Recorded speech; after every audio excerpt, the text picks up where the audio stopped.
Hello friends, welcome to Creative Medicine. In this lecture, we will learn about. Hello friends, let us now learn some important points about carcinoma anal canal. So if you see carcinoma anal canal, what is the most common histological type of carcinoma anal canal? Most common histological type is squamous cell carcinoma, followed by basal cell carcinoma, followed by malignant melanoma. Squamous cell carcinoma, basal cell carcinoma, followed by malignant melanoma is the most common histological subtype of carcinoma of anal canal. So if you were asked what is the most common site of metastasis of carcinoma anal canal, most common site of metastasis is lungs, is the most common site of metastasis. Then in perineal malignancies like carcinoma penis or carcinoma scrotum, in perineal malignancies like carcinoma penis, carcinoma scrotum and carcinoma anus, inguinal lymph nodes are involved. In all these, inguinal lymph nodes are involved. Now, what are the risk factors of carcinoma anal canal?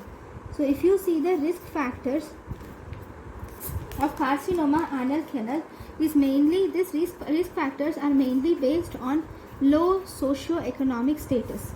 So, these include number one, smoking. HPV infection can cause these risk factors like 16, 18, 31 and 33, or HIV positive or immunocompromised states. HIV positive or immunocompromised states can result in carcinoma anal canal, or anal receptive intercourse. Then if the patient has multiple partners can also result in carcinoma anal canal. Then we have history of carcinoma cervix or vulval cancer. It's history of carcinoma cervix or vulval cancer. Then initially growth in anus is seen inside the lumen. Growth of anus is inside the lumen, and later as the growth continues, the growth is seen outside the lumen. And also this growth in advanced cases it will also infiltrate the bladder or vagina. It will infiltrate the bladder or vagina, thus leading to fistula. Then if the sphincters are involved, then what can happen? If the sphincters are involved, then incontinence can happen if sphincters are involved.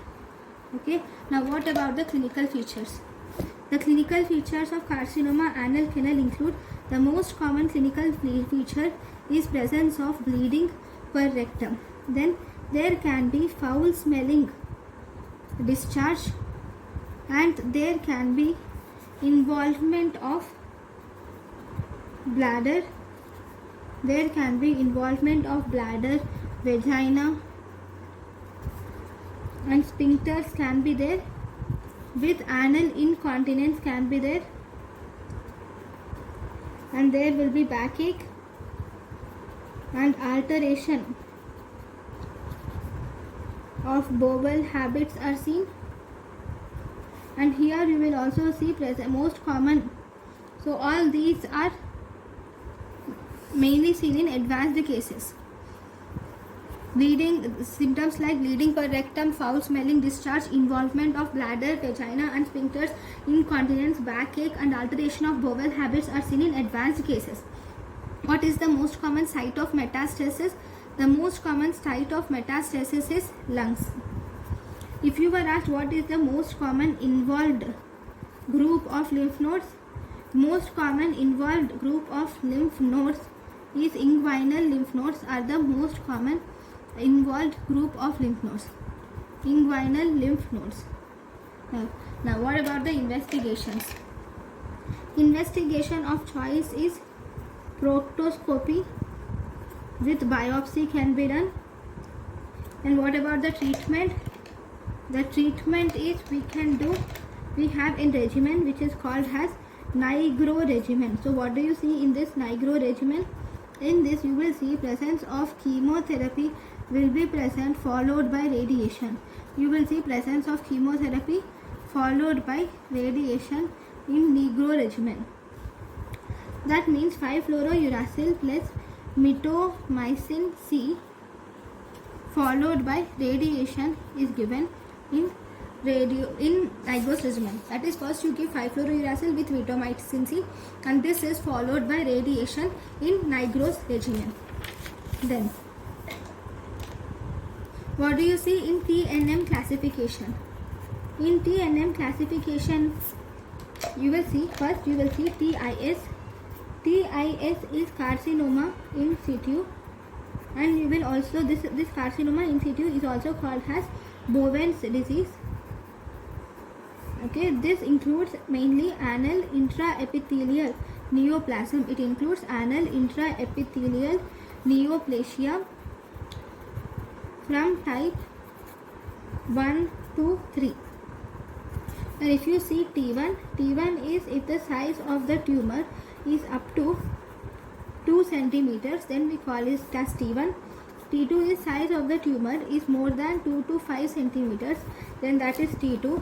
What is T3? T3 is size of the tumor is more than 5 centimeters, then we call it as T3. What is T4? T4 is whenever there is involvement of adjacent structures. Involvement of adjacent structures like vagina. Whenever there is involvement of adjacent structures like vagina, urethra and bladder, then you call it as T4. Then if you see what are nodes, nodal nodes are, we have N1A. N1A is presence of metastasis to inguinal canal. Here there will be metastasis to inguinal canal will occur. Metastasis to inguinal canal, mesorectal, and or there can be metastasis to internal iliac lymph nodes. Okay, then we have N1B. In N1B we have there can be metastasis to external iliac lymph nodes. There will be metastasis to external iliac lymph nodes. That is N1B.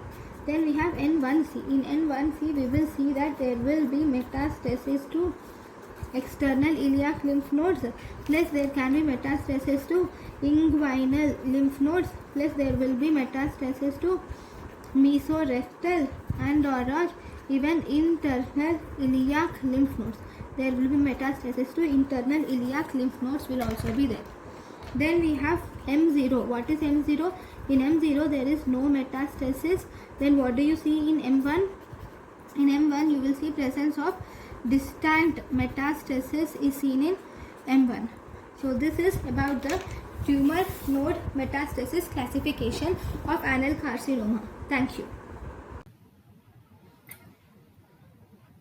Thank you, and thank you for watching.